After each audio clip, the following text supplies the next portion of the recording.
Nessa semana, fui convidado para um aniversário de criança, aquelas festas que os pais ficam um pouco deslocados, um pouco fora de contexto. E quando a gente vê um grupo de pais que tem um pouco mais de afinidade entre si, a gente vai tentando se aproximar para ver se alguém nos integra à turma. E foi exatamente o que vivi. Os pais animados estavam todos engajados em conversas sobre o UFC e sua paixão pelas artes marciais. Alguns compartilhavam suas histórias de infância, quando se aventuravam nessas modalidades esportivas, enquanto outros continuam praticando até hoje. A temática dominou as animadas conversas ao longo das 4 horas da festa. Apesar de não ser um expert, mergulhei em um verdadeiro oceano de histórias sobre karatê, judô, aikido, jiu-jitsu brasileiro e até mesmo sobre o tão comentado ground and pound. O papo fluiu, com todos compartilhando suas experiências, seja sobre filmes e campeonatos. Surpreendentemente, não houve espaço para relatos de brigas, desentendimentos ou histórias de quem levou umas porradas. O clima foi todo de camaradagem e paixão pelas artes marciais. Foi nesse momento que me transportei de volta à minha infância, relembrando os dias em que os encrenqueiros estavam sempre à espreita, buscando confusão a todo custo. E, curiosamente, os garotos que tinham habilidades em artes marciais eram os mestres da esquiva, sempre contornando os conflitos e saindo de cena. Eles simplesmente optavam por seguir para casa, em vez de se envolver em brigas, e isso me chamava bastante atenção. Nesse instante, meu interesse por artes marciais floresceu, cativado pela filosofia de autodefesa e estilo de vida embutidos nas antigas formas de combate orientais. Embora no passado no Japão as artes marciais fossem amplamente utilizadas para fins bélicos, o cenário atual é muito diferente. Agora, a ênfase está no esporte e na autodefesa, deixando para trás qualquer ideia de ataque sem motivo. É tudo sobre cultivar o espírito esportivo e o cuidado com a autodefesa. E a partir desse momento, sempre que nos encontramos em festas e notamos pais entediados, absortos em seus celulares e sem coragem de iniciar uma conversa com os poucos conhecidos presentes, fazemos questão de integrar novos amigos com interesses semelhantes. Certa vez, me aproximei de um pai recém-chegado ao grupo, que revelou ser praticante de Krav Maga. Ele fez questão de esclarecer que não se trata apenas de uma luta marcial. Nesse instante, o sujeito capturou a atenção de todos, explicando minuciosamente os detalhes da prática e destacando que essa modalidade é mais atual do que imaginamos. E a partir desse momento, embarquei em uma jornada de pesquisa para desvendar mais sobre a história e aprofundar meu conhecimento na técnica.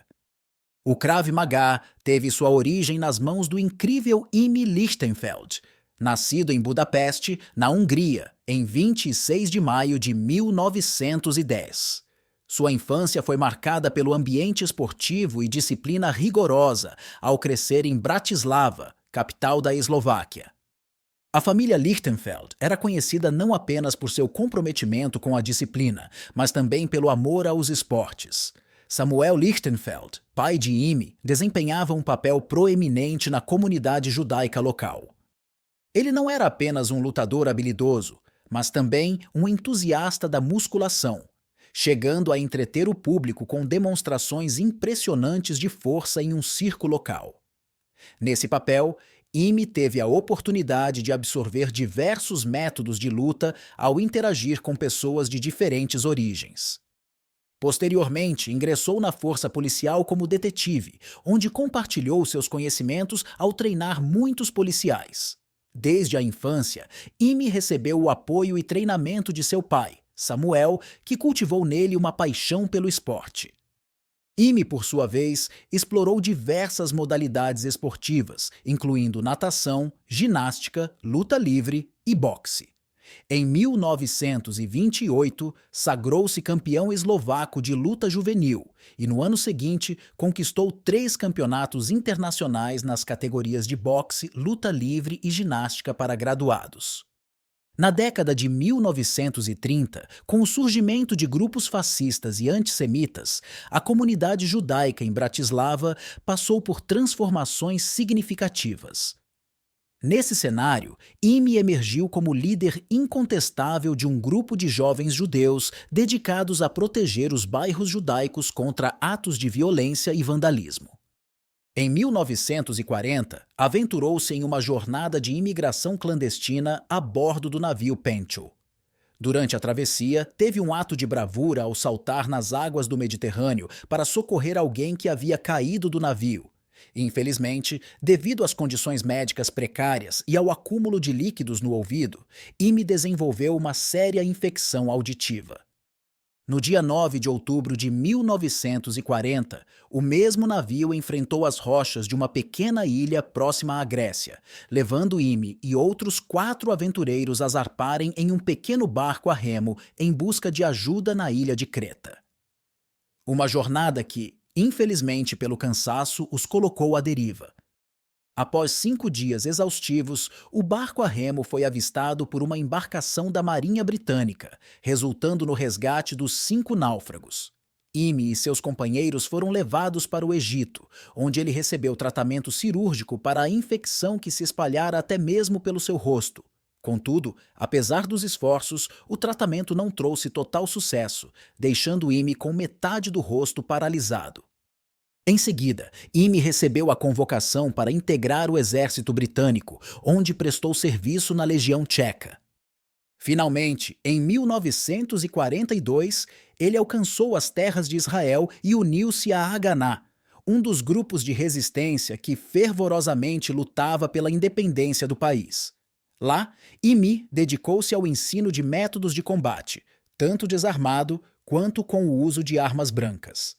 Naquela época, essas técnicas de luta eram conhecidas como kapap, um treinamento intenso e direcionado para combates cara a cara.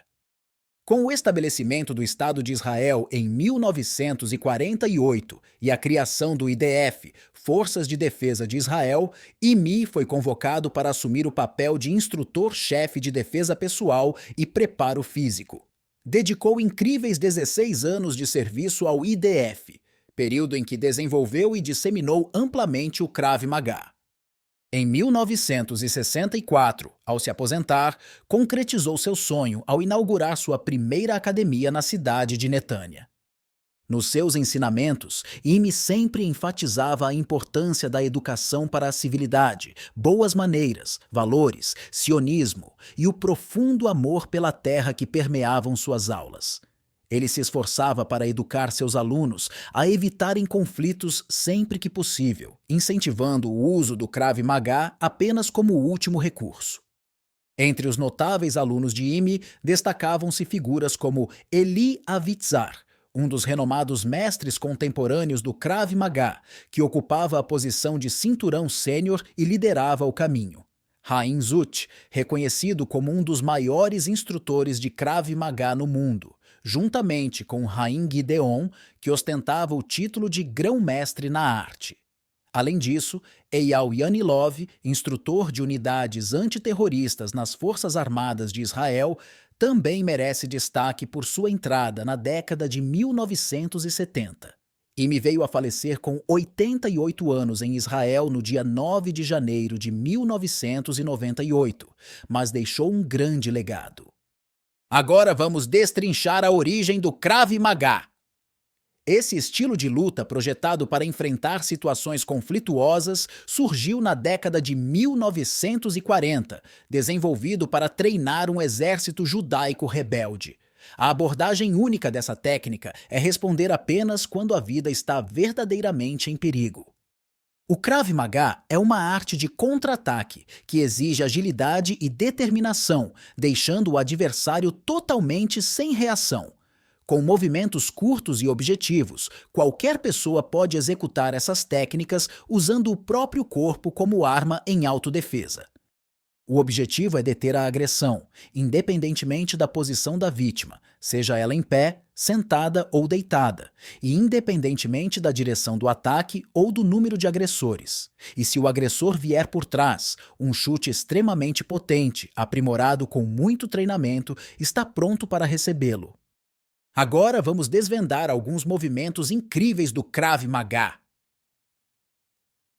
Para lidar com ataques frontais, a técnica envolve segurar a cabeça do oponente, direcionar um joelho na barriga e finalizar com uma cotovelada poderosa.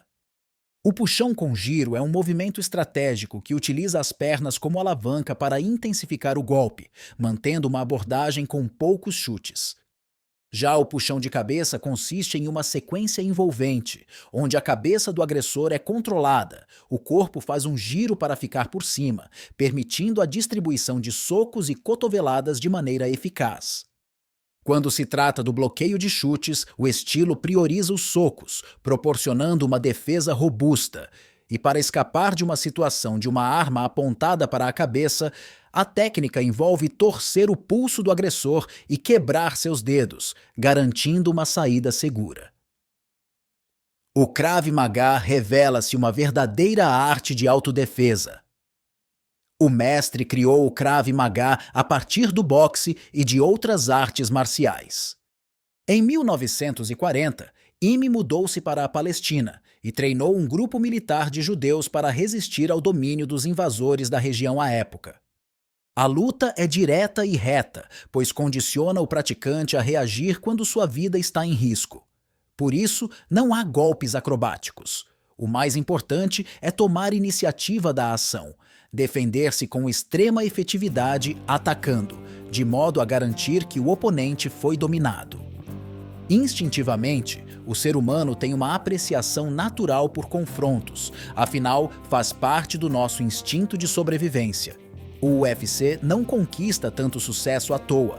O desejo de competição e atração pela batalha estão enraizados profundamente em cada um de nós. Em tempos de guerra, é comum ver voluntários surgindo de lugares distantes para se engajarem nos conflitos, embora pareça estranho.